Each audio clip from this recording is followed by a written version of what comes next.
આ ઈશ્વરનું વચન છે, હું એમાં વિશ્વાસ કરું છું. આ ઈશ્વરનું વચન છે, હું એમાં વિશ્વાસ કરું છું. આ ઈશ્વરનું વચન છે, હું એમાં વિશ્વાસ કરું છું. આપણે ફરીથી એ બે કલમો જોઈએ જે ગઈ વખતે આપણે જોયેલી. યશાયા તેનો 42મો અધ્યાય તેની 8મી કલમ. યશાયા તેનો 42મો અધ્યાય તેની 8મી કલમ.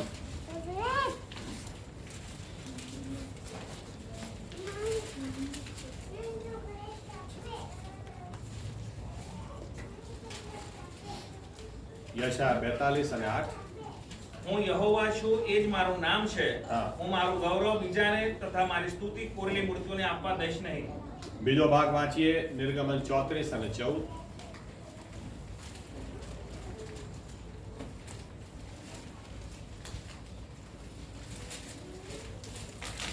34:14, Exodus 34:14.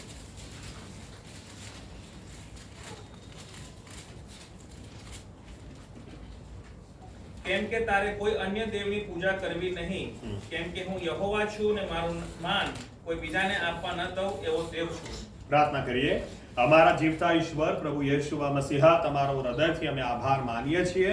એક નવો દિવસ તમે અમને આપ્યો અને આ સમય, આ તક, આ ઘડી તમે અમને આપી કે તમારી હજુરમાં આવીએ, તમારો આભાર માનીએ, તમારી સ્તુતિ આરાધના કરીએ, તમને ધન્યવાદ આપીએ, નાણાકીય અર્પણો તમારી સન્મુખ લાવીએ, સાક્ષીઓ દ્વારા પણ તમારા નામને અમે ઊંચું ઉઠાવીએ અને સાથે મળીને આ સમય તમારો અવાજ અમે સાંભળીએ. જે વાંચવામાં આવેલું છે તમારું વચન છે.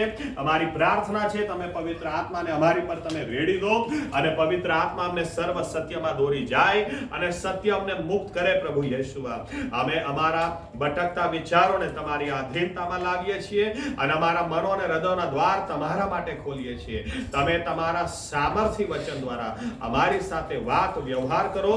તમારી મરજી અમારામાં અને અમારા દ્વારા તમે પૂરી કરો અને મહિમા તમે એકલા જ લો.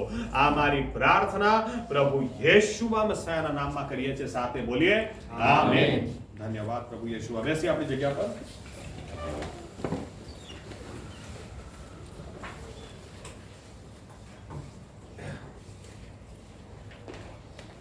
બાઇબલનો ઈશ્વર એમ કે છે, મારો મહિમા હું બીજા કોઈને આપતો નથી, એટલું જ નહીં લેવા પણ દેતો નથી કે છે. આમેન.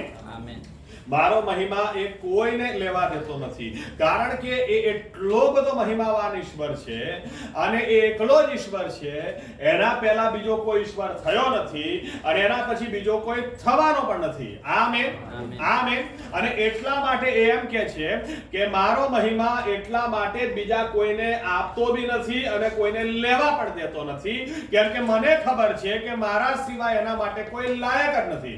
હાલેલુયા. બાઇબલનો ઈશ્વર એકલો જ એવો ઈશ્વર છે કે બાઇબલ એમ કે છે એ પવિત્ર ઈશ્વર છે.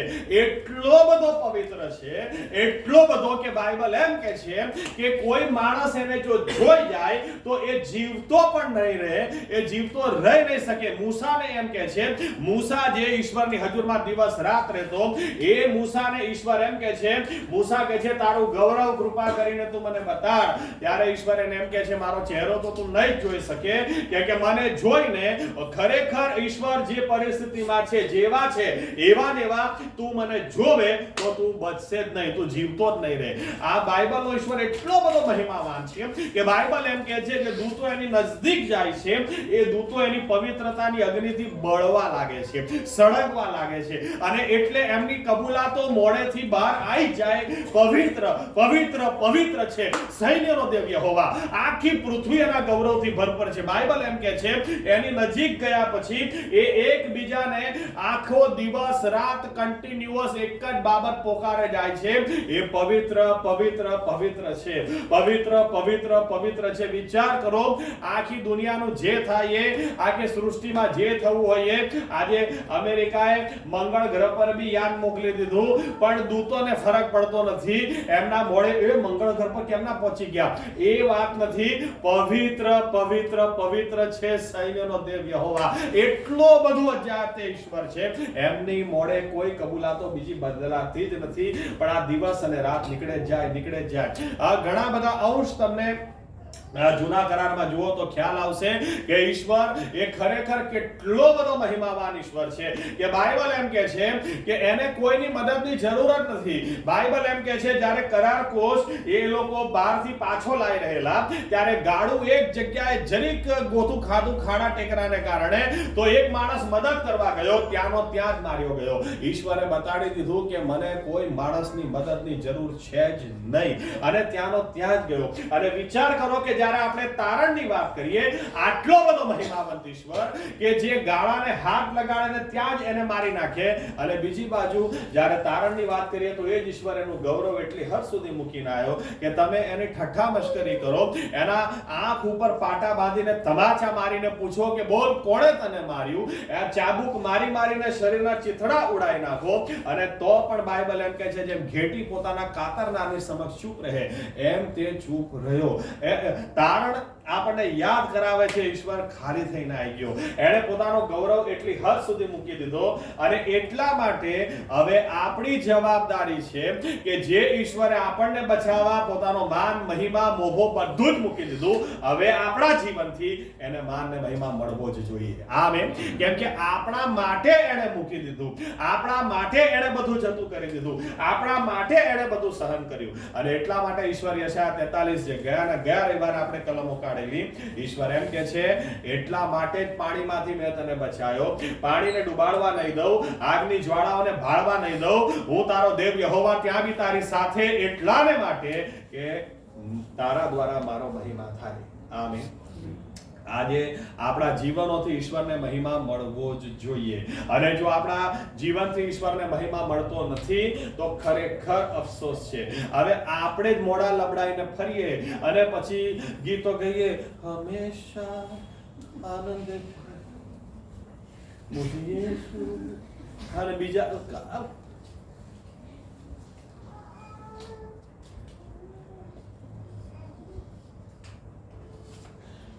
મારી પ્રાર્થના પ્રભુ કેમ ને સાંભળતો, મારી સાથે કેમ આવું થાય છે?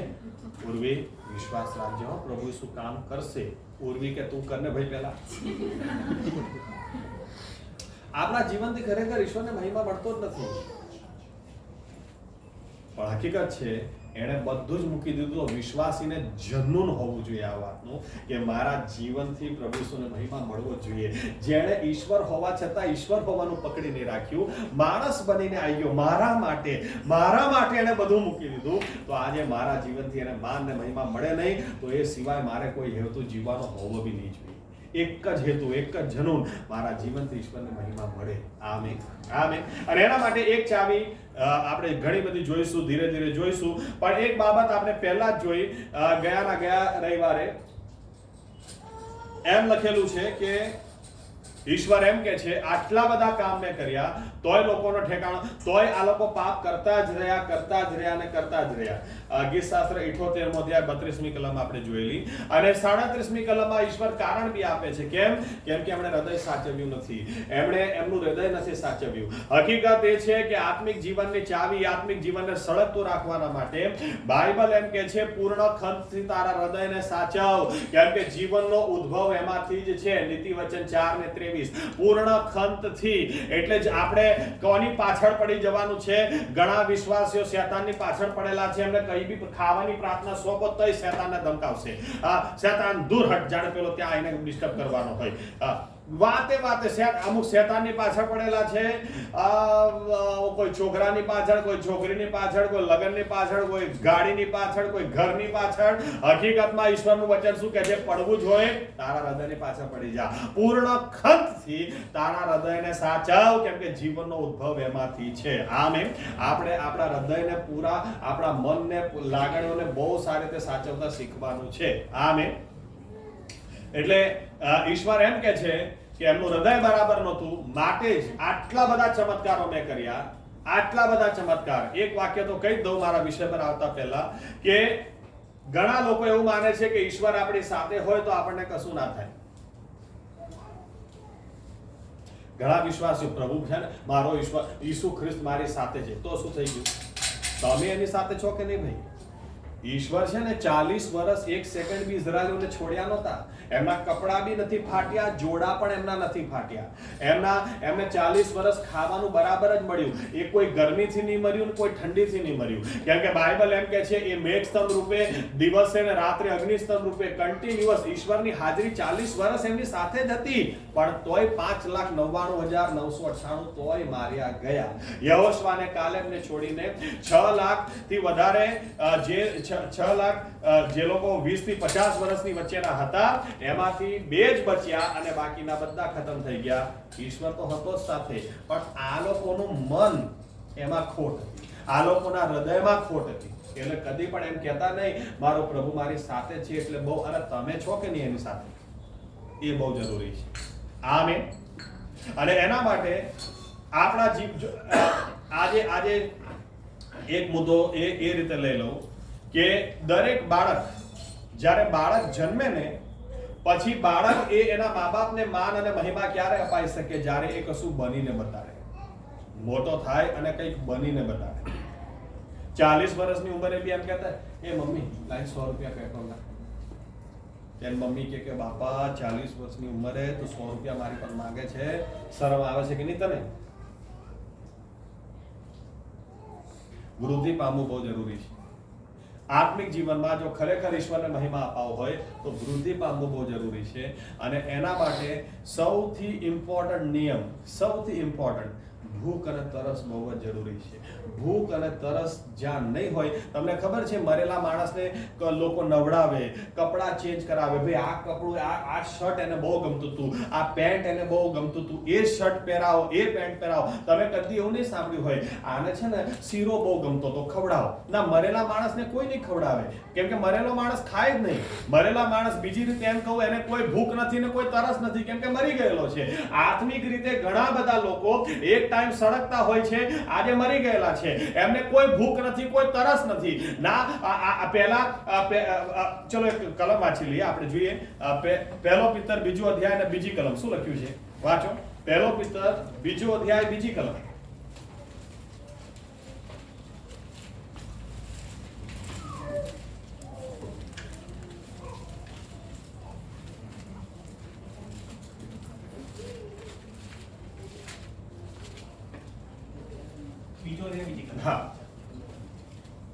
નવા જન્મેલા બાળકોની પેઠે નિષ્કપટ આત્મિક દૂધની ઈચ્છા રાખો. હા, આગળ શું? ચલો પહેલી બી વાંચી લો. એ માટે સગળી દુષ્ટતા, કપટ, દંભ, અદેખાઈ તથા સગળા પ્રકારની નિંદા દૂર કરીને નવા જન્મેલા બાળકોની પેઠે નિષ્કપટ આત્મિક દૂધની ઈચ્છા રાખો. ઓકે, શેની ઈચ્છા રાખો? ગાડી આવે, બંગલો આવે એની ઈચ્છા નહીં, પણ શેની ઈચ્છા રાખો? નિષ્કપટ, શુદ્ધ, પવિત્ર ખોરાકની, જે ઈશ્વરનું વચન છે. આમેન. હમણાં જ એક બેન મને કહી રહેલા, ઓ સાહેબ આ મારા છોકરા માટે પ્રાર્થના કરો, હમણાં જન્મેલું છે, પોણો કલાક સુધી છોડતું જ નહીં. અને હું વિચાર કરવા લાગ્યો કે એવા કેટલા વિશ્વાસીઓ હશે કે જે પોણો કલાક સુધી બાઇબલ નહીં છોડતા હોય. અહીંયા તો 5 મિનિટ વાંચી લીધું તો ઓહો હો હો, અને જો એમાં 15 મિનિટ વાંચી લીધું હોય તો જાણે સ્વર્ગ ઉતારી લાયા હોય નીચે, એ રીતનું વલણ હોય. બાઇબલ વાંચો છો, 1 અધ્યાય ડેલી વાંચે સાહેબ, 1 અધ્યાય. બોલો, 1 અધ્યાય વાંચતા એક અધ્યાય વાંચતા જેટલી વાર થતી હશે ને એનાથી વધારે તો ખાવાનામાં ટાઈમ જતો હશે. કહેવાનો અર્થ શું છે? ભૂખ નથી, તરસ નથી. ભૂખ્યો ને તરસ્યો માણસ રાત્રે વોશરૂમ જવા ઉઠે ને તોય આને થોડી પ્રાર્થના કરી લે, અને તોય એને એમ થાય ને તો બાઇબલ ખોલીને થોડું વાંચી લે. એ કઈ બાબત મગજમાં ફર્યા કરતી હતી? ભૂખ અને તરસ માણસમાં છે નહીં. આના કારણથી પહેલા ચર્ચની અંદર બી કહેવું ના પડે વહેલા આવો, વહેલો આવી જાય માણસ, આવીને પ્રાર્થના કરે, આ ઈશ્વરની પાસેથી અપેક્ષા રાખે. અને હવે થોડો જ સમય ગયા પછી નહીં આવવાના બહાના એ લોકોની પાસે હોય, બાઇબલ નહીં વાંચવાના બહાના એમની પાસે હોય. કેટલા બધા લોકો તો, મારી આદત છે, હું ફોન કર્યા વગર કોઈના ત્યાં જતો નથી, એટલે ફોન કરું ને એટલે બાઇબલ વાંચવા બેસી જાય કે હમણાં આવશે ને તો પૂછશે વાંચ્યું કે નહીં. હું ફોન કરું ત્યારે ખાવાનું ખાવ છો? ખાવાનું તો એમને ખાવ છો, હું આવું કે ના આવું, શું ફરક પડે? તો બાઇબલ વાંચનમાં કેવી રીતે ફરક પડે? ઘણાની અંદર, અને એ બી પાછું એટલે વાંચી લેવાનું કે સવાર વાંચ્યું હોય તો યાદ ના હોય, અને પછી હું પૂછું વાંચ્યું? હા, શું વાંચ્યું?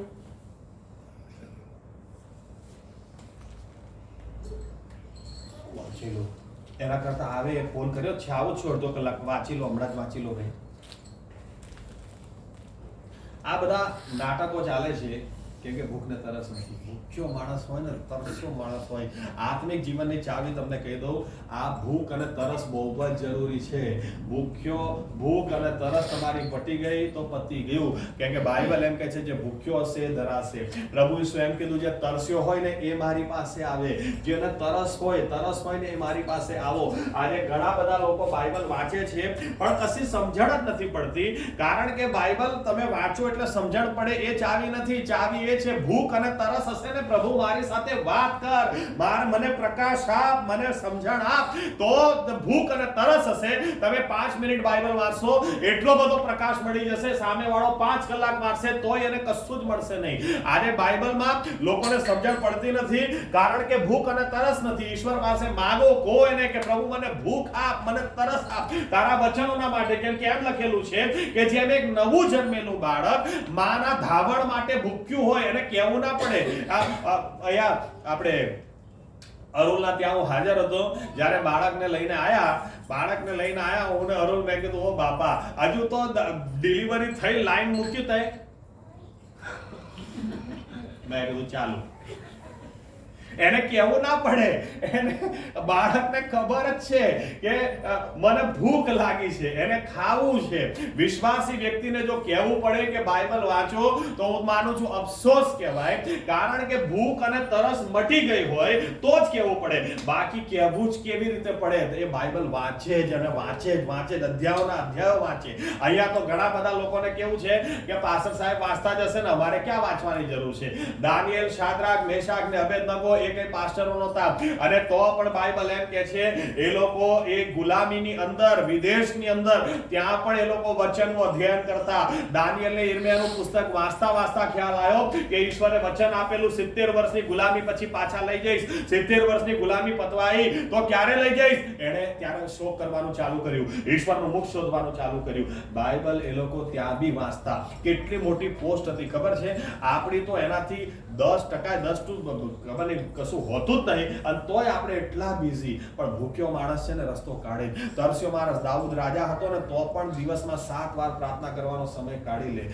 ત્યાં સુધી આ સૂરજ ઉગે એ પહેલા એ ઉઠી જાય. અને એમ કે જો ભજન સંગ્રહ હોય તો જોજો, ભજન સંગ્રહની અંદર દાઉદનો પહેલો જ ફોટો મૂકેલો છે ને કલમ ગીત શાસ્ત્ર 119મી કલમ, જેમાં એ એમ કહે છે કે એક્ઝેક્ટ કલમ મને યાદ નથી પણ કહેવા એ માંગે છે કે સૂરજને હું ઉગાડું છું. કેમ કહેવાનો મતલબ કે હું એ પહેલાથી જ ગીતો ગાઉં છું ને ત્યારે સૂરજ ઉગે છે.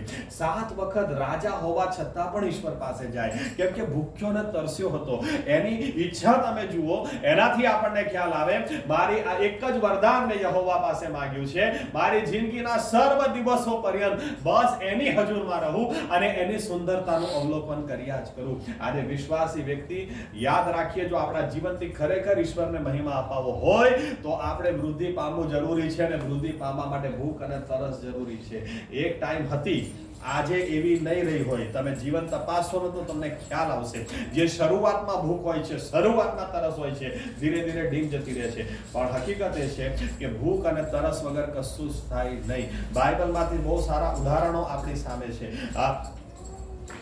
લોહીવા વાળી સ્ત્રી 12 વર્ષથી એને લોહીવાની બીમારી હતી, પણ બાઇબલ એમ કહે છે કે તમે જુઓ, એ પહેલા હું આ રીતે કહી દઉં કે બરોડાની અંદર જ્યારે થોડા વખત પહેલા મારે એક બહેન માટે પ્રાર્થના કરવા જવાનું હતું. એમના હસબન્ડે મને કીધેલું, સાહેબ 3 મહિનાથી એમને બ્લીડિંગ બંધ થતું નથી ને, એટલે મગજ છટકી ગયેલું છે, ગાળો બી બોલી દે છે, કશું ઉચકીને ફેંકી બી દે છે, એટલે તમે આવો તો તૈયારી સાથે આવજો. મેં કીધું કશો જ વાંધો નહીં, મને કઈ જ તકલીફ નહીં પડે. અને જ્યારે હું ઘરે ગયો ત્યારે એમને બહુ અજાબ રીતે સાજાપણું મળી ગયું. પણ હું ગયો એ પહેલા હું વિચાર કરવા લાગ્યો, 3 મહિનામાં મગજ છટકી ગયું, પણ 12 વર્ષથી આ બાઈની શું હાલત થઈ હશે? કેમ કે 12 વર્ષથી કન્ટિન્યુઅસ એને બ્લીડિંગ ચાલુ હતું. એ ડોક્ટરો પાસે ગઈ તો બાઇબલ એમ કહે છે ડોક્ટરોને પાયવાલ કરી નાખી, એની મદદ રૂપે એની મદદ કરવા કોઈ નહીં આવ્યું. અને એ જમાનાની અંદર, એવા દિવસોની અંદર વ્યક્તિને ઘરમાંથી બ્લીડિંગના દિવસોમાં ના કિચનમાં જવા દેવામાં આવે, ના ઘરની બહાર પગ મૂકવા દેવામાં આવે.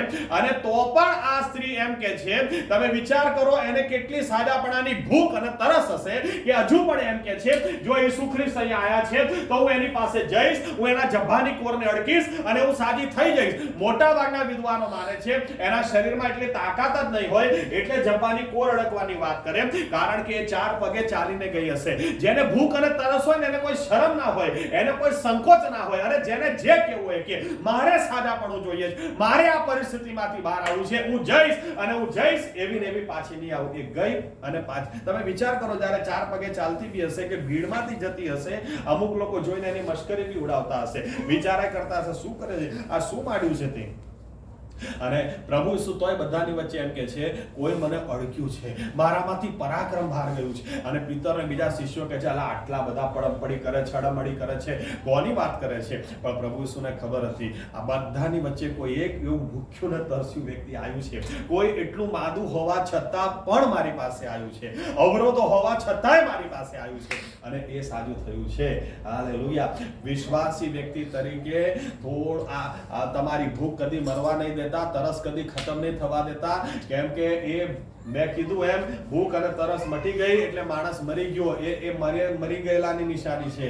અને મરેલો માણસ એનું શરીર સડે, મરેલો માણસ એ કદી ઈશ્વરને મહિમા નહીં આપી શકે, મરેલો માણસ એ પતી ગઈ વાત. અને આજે ઘણા બધા વિશ્વાસીઓ એ મરેલા જેવું જીવન જીવે છે, કેમ કે એમની ભૂખ અને તરસ ખતમ થઈ ગઈ, જાણે બધું જ મળી ગયું હોય એમ. એમને ખ્યાલ નથી આવતો કે એના પછી મરેલું જીવન એ સડો આપે, બીજાના નાકની અંદર, બીજાના જીવનની અંદર બદબુ આપે, ખુશ્બુ કદી નહીં આપે. પણ ભૂખ્યો ને તરસ્યો માણસ, બાઇબલ એમ કે છે ઝાંખી દાણી વિશે. તમે જુઓ ઝાંખી દાણીના માટે એમ લખેલું છે કે ઝાંખી દાણી એ ઝાડ પર ચડી ગયો, ગુલ્લર ઝાડ પર બટકો હતો, અને બટકો હતો પણ એને ઈસુ ખ્રિસ્તને જોવો તો, ઈસુ ખ્રિસ્તને જોવો તો. એ જમાનાની અંદર એમ કહું તોય ચાલે કે આજે ઘરની અંદર બહેનો જે ગાઉન પહેરતા હોય છે એ પુરુષો પહેરતા હતા એ જમાનાની અંદર. અને એટલે પ્રભુ ઈસુને તમે ફોટા જોયા હશે તો ગાઉનની અંદર બતાડે. હવે ગાઉન પહેરીને તમે ઝાડ પર ચડી જાઓ એટલે તમારી નગ્નતા બી દેખાય, પણ એ માણસને કોઈ ફરક નતો પડ્યો. એ દાણીઓમાં બી મુખ્ય હતું એમ લખેલું છે. He was the chief tax collector, એટલે બહુ જ મોટી પોસ્ટ ઉપર હતો.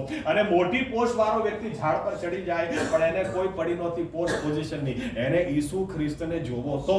અને કોઈ આશ્ચર્યની વાત નથી કે બાઇબલ એમ કે છે બધા આટલી ભીડભાડની વચ્ચે પ્રભુ ઈસુ આવીને એ ઝાડ નીચે ઉભા રહ્યા અને કહે છે ઝાંખી ઉતર નીચે, આજે મારે તારા ઘેર આવવાનું. કેમ? બીજા કોઈના ઘરે નહીં, પણ જે ખરેખર ભૂખ્યો છે, તરસ્યો છે, એની પર ઈશ્વરની નજર બેસે છે, એને ઈશ્વર આશીર્વાદ આપે છે, એને છુટકારો આપે છે, એને વૃદ્ધિ આપે છે.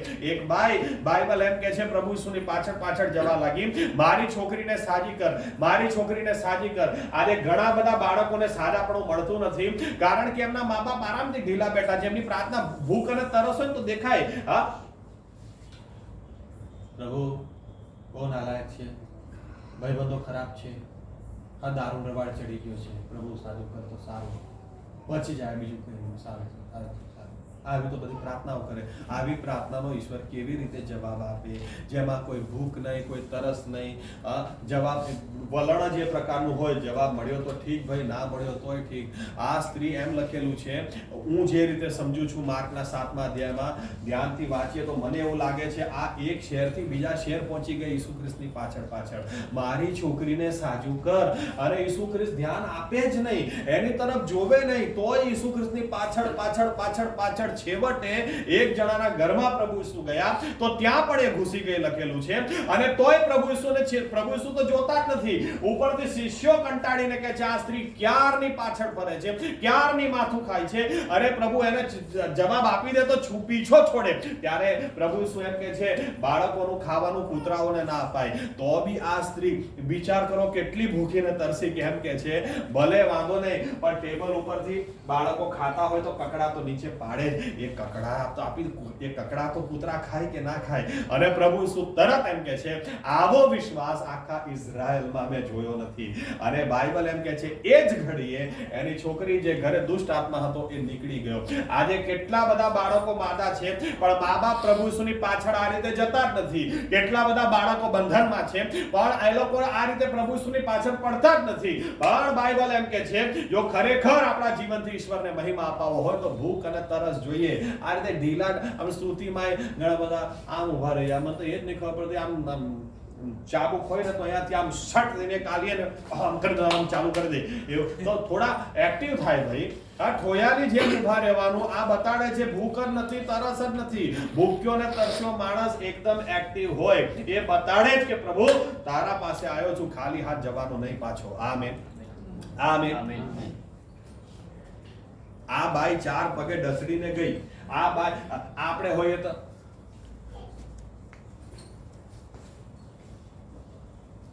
સાંભળ ને, સ્ટ્રેચર લઈને આવે ચાંદ પેલા ચાંદની હે માર જવાનું છે. પોતે કશું કરવું નહીં. ભૂખ્યો ને તરસ્યો માણસ એને પડક ના હોય. તમારે આવું હોય તો આવો, ના હોય તો નહીં, હું તો જઈશ. Amen, amen. આ બાઈ ત્યાં સુધી પ્રભુનો પીછો નહીં છોડ્યો જ્યાં સુધી મારી છોકરી સાજી નહીં થાય. તારે જેટલું અપમાન કરવું હોય, તું ધ્યાન નહીં આપે તો હું ધ્યાન આપીશ. તું ક્યાં ક્યાં જાય છે હું તારી પાછળ પાછળ આવીશ. તું બીજા ઘરમાં ઘૂસી જા, હું તારી પાછળ પાછળ બીજા ઘરમાં ઘૂસી જઈશ, પણ હું જવાબ લઈને આવીશ. મારી છોકરીને સાજો કર. જો આ રીતે મા બાપ પોતાના બાળકો માટે પડી જાય પાછા, તો કઈ સાક્ષી ઊભી ના થાય, કયા પ્રાર્થનાનો જવાબ ના આવે, કઈ બાબત અશક્ય ને શક્ય ઈશ્વર ના બનાવે. પણ તકલીફ આ છે, આપણા લોકોનું વલણ એવું થઈ ગયેલું છે. એટલા ઠંડા ખ્રિસ્તી જીવન છે. ઘણી બધી પ્રાર્થનામાં કોઈ ઇમોશન્સ નહીં, ફિલિંગ્સ નહીં, આંખમાંથી આંસુ નહીં. કેમ કે મળ્યું તો ઠીક, ના મળ્યું તો ઠીક, અને મળી જાય તો પ્રભુ તારો આભાર, ને ના મળ્યું તો પ્રભુ કેમ કે મન ના આલ્યું. અલા ભૂખ ક્યાં છે, તરસ ક્યાં છે? બાઇબલ બી તમે વાંચો, ના કેમ ખબર પડે, ના કેમ ખબર પડે. ભૂખ અને તરસ સાથે વાંચો, ઈશ્વર ના કેમ સમજણ આપે, આપે જ, પણ ભૂખ નથી, તરસ નથી. યાકૂબનું તમે જુઓ, આ દાખલો પણ મેં પહેલા આપેલો છે. આણંદ સ્ટેશન પર જ્યારે હું હતો અને મને બહુ જ ભૂખ લાગેલી, મારે ચર્ચમાં બોલવાનું હતું, અને ત્યારે મને એકદમ વિચાર આવ્યો, મેં કીધું કંઈક તો ખાઈને જવા દે, નહીં તો મને ફાવશે નહીં, મજા નહીં આવે, પેટમાં ગડબડ થયા કરશે ભૂખ્યા પેટે. એટલે પછી હું દાળવડા ખાવા ઉભો રહી ગયો. અને દાળવડા જ્યારે મેં લીધા, જેવા જ પેકેટ હાથમાં લીધું, એવી જ એક છોકરી આવી કે હે આપને એમ કરીને આમ ફરીને ઉભો રહી. હું એવું શીખેલો છું, જરૂરિયાતમંદ હશે તો બીજી વાર માંગશે, ત્રીજી વાર માંગશે, જરૂર હશે તો માંગશે, તો પછી આપી દઈશ. પણ મેં તો એને એવું કીધું, હટ ફૂટ સમ કરીને આમ કરીને ઉભો રહી ગયો તો પેલી ફૂટ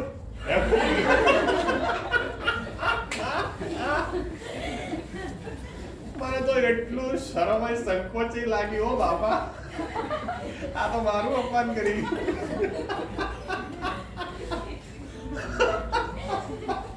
પણ તરત જ મને વિચાર આવ્યો, આવું જ આપણે પ્રભુ ઈસુ સાથે ઘણી વાર કરીએ છીએ. પ્રભુ આપને અને પ્રભુ એમ કે જાન હમણાં નહીં મળે તો જા તો મારે કે.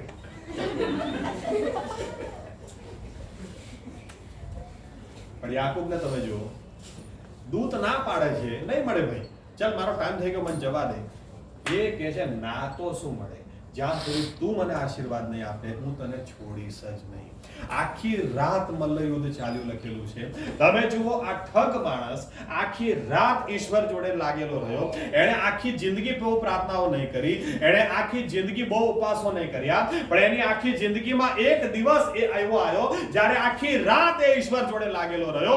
અને સવાર પડતા પડતા આ ઠગ માણસ કે જેણે ના બાપને છોડેલો, ના ભાઈને છોડેલો, ના મામાને એના છોકરાઓને છોડેલા, એ માણસ કેટલો બધો બદલાઈ ગયો કે સવાર પડતા દૂત એને એમ કે છે, આજથી તું યાકૂબ નહીં પણ ઇઝરાયલ કહેવાશે. અને આજે ઇઝરાયેલી લોકો એ યાકૂબના બદલાયેલા નામથી ઓળખાય છે. એ એક રાત કે જે યાકૂબના જીવનમાં એટલો બધો મોટો પરિવર્તન લઈ આવી. અને અહીંયા ઘણા બધાને મેં જોયેલા છે, સાહેબ પ્રાર્થના કરો, ખાસ પ્રાર્થના કરો, સાહેબ બહુ કંટાળી ગયો છું, સાહેબ પ્રાર્થના કરો. રાત્રે આરામથી નસકોરા બોલાઈને ઊંઘે છે એ લોકો. ત્યારે કેવી રીતે તમે ઊંઘી શકો? યાકૂબને ઊંઘ નહીં આવી.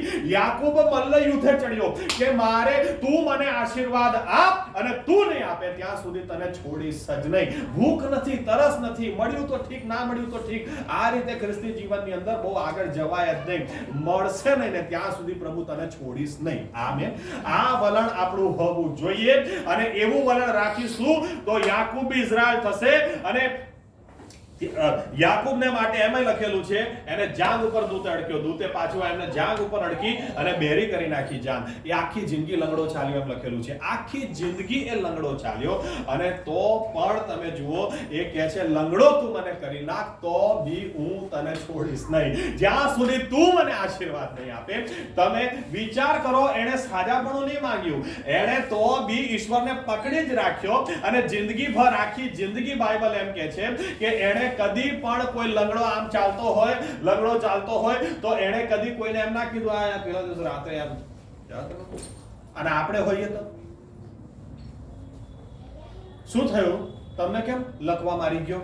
મને એક તો બીપી તકલીફ, મેં તો ફાસ્ટિંગ પ્રેયર રાખેલું અને ડાયાબિટીસ મારું બહુ હાઈ, એટલે મેં ખાધું નતું એ દિવસે. મને શું ખબર, મને તેમ કે પ્રભુ મને સાચવી લેશે. મારે તો મગજની નસ ફાટી ગઈ, તે પેરાલિસિસ થઈ ગયો. આવી વાતો કરે. આખી જિંદગી લંગડો ચાલ્યો. તમે વાંચજો, એક વાર એણે એવું નથી કીધું કે પેલા દિવસે ઈશ્વરે મને લંગડો કરી નાખ્યો. એણે એક પણ વાર એવું નથી કીધું. પણ બાઇબલ એમ કહે છે કે ઈશ્વર પાસેથી આશીર્વાદ લઈને જ રહ્યો, નવી ઓળખ લઈને જ રહ્યો. એને ભૂખ અને તરસ હતી. એની એ ભૂખ અને તરસે યાકૂબને ઇઝરાયલ બનાવી દીધો.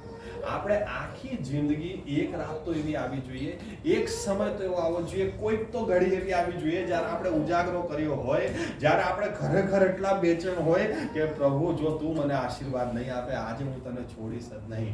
આજે મારે ઊંઘવું જ નથી, આજે મારે ખાવું જ નથી, આજે મારે કશું પીવું નથી, મારે તું જોઈએ, મારે જવાબ જોઈએ. અને જ્યારે એ ભૂખ અને તરસ આપણે વિશ્વાસીઓ તરીકે આપણામાં હશે, ઈશ્વર ચોક્કસ મોટું કામ કરશે.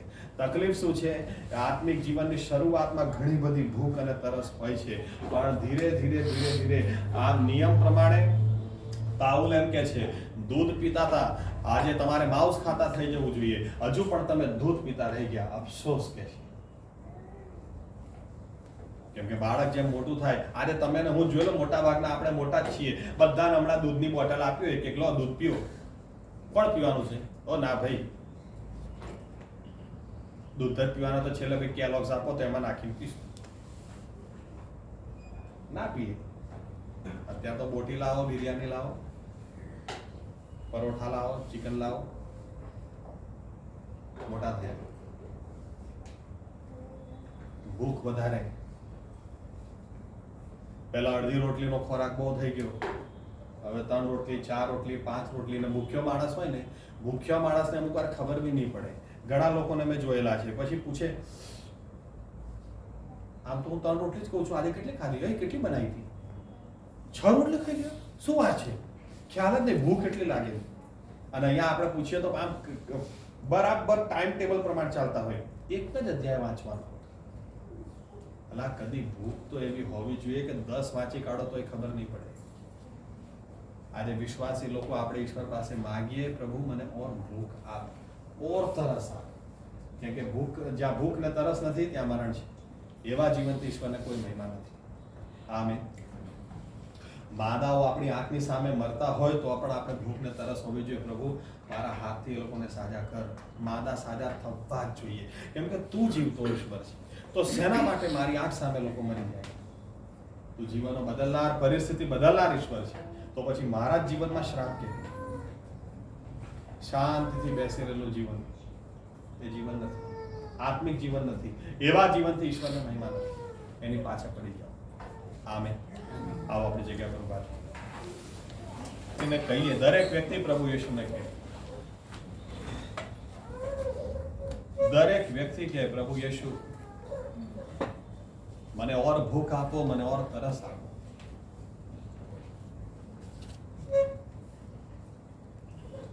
મિસરમાંથી નીકળ્યા ત્યારે દરેક ઇઝરાયેલી નાચતા કૂદતા, અને છતાંય બાઇબલ એમ કે છે આગળ જતા એ જ ઇઝરાયેલીઓ કહેવા લાગ્યા, પાછા જઈએ. એ જ ઇઝરાયેલીઓ જે એક સમય એમ કહેતા કે ઈશ્વર અમને આકાશમાંથી માનના આપે છે, એ જ ઇઝરાયેલીઓ એમ કહેવા લાગ્યા આ તો હલકો ખોરાક છે, અમને નહીં ગમતું, કોઈ ટેસ્ટ નથી આવતો. ભૂખ અને તરસ મટી ગઈ.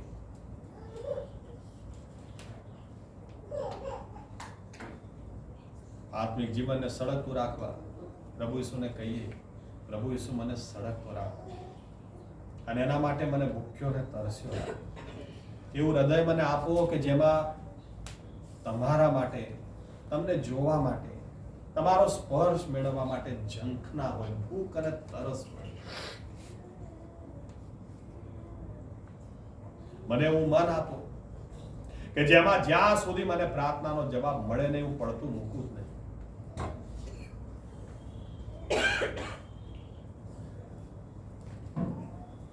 દરેક વ્યક્તિ પ્રભુ ઈસુને કહે, દરેક વ્યક્તિ પ્રભુ ઈસુની સાથે વાત કરે, જેથી આપણે કોઈ પણ વ્યક્તિ એવા ને એવા રહીએ નહીં.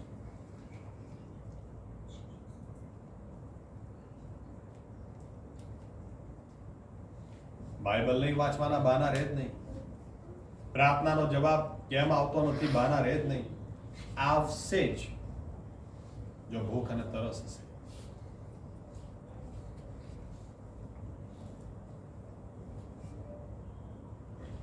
કોઈ શરમ નહીં, કોઈ સંકોચ નહીં, કશું જ નહીં નડે, કોઈ અવરોધ નહીં નડે. ભૂખ અને તરસ હશે. યાકૂબ બહુ જ મોટો ઠગ હતો, કેમ કે પોતાના જ લોકોને ઠગેલા. તો પણ જ્યારે એ ઈશ્વરની આગળ ભૂખ્યો અને તરસ્યો ગયો, એનું ઠગ હોવું એને નડ્યું નહીં. ઉપરથી એ ઇઝરાયલ થઈને આવ્યો, બદલાઈને આવ્યો, છૂટીને આવ્યો, નવું નામ, નવી ઓળખ લઈને આવ્યો.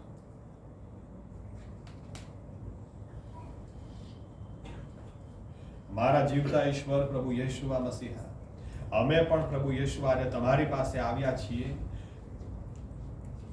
એ માગણી કરતા આવ્યા છીએ પ્રભુ યેશુઆ. તમારું વચન કહે છે માગો તો મળશે, કેમ કે જે માગે છે તેને મળે જ છે. ત્યારે આજે અમે તમારી પાસે માગીએ છીએ પ્રભુ યેશુઆ કે તમે અમને એક નવું હૃદય આપો પ્રભુ યેશુઆ, કે જેમાં બહુ જ તમારા માટે ભૂખ અને તરસ હોય, જેમાં ખોવાયેલા આત્માઓના માટે અનુકંપતા હોય, માદાઓના માટે અમારા હૃદયોમાં ઉથલ પાથલ મચી જાય. અને પ્રભુ યેશુઆ મસીહા વચનની ભૂખ હોય, વચન સમજવાની ભૂખ હોય.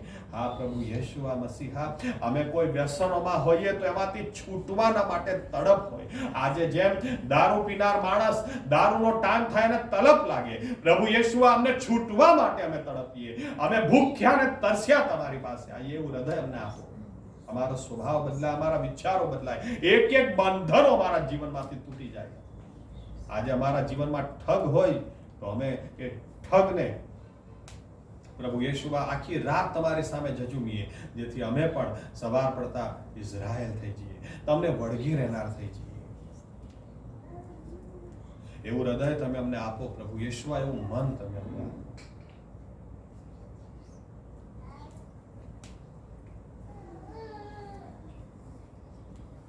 અને જ્યારે એવું હૃદય અમને મળે, એવું મન અમને મળે, ત્યારે આત્મિક રીતે અમને વૃદ્ધિ પામતા કોઈ રોકી નહીં શકે. અને ત્યારે એવા જીવનોથી,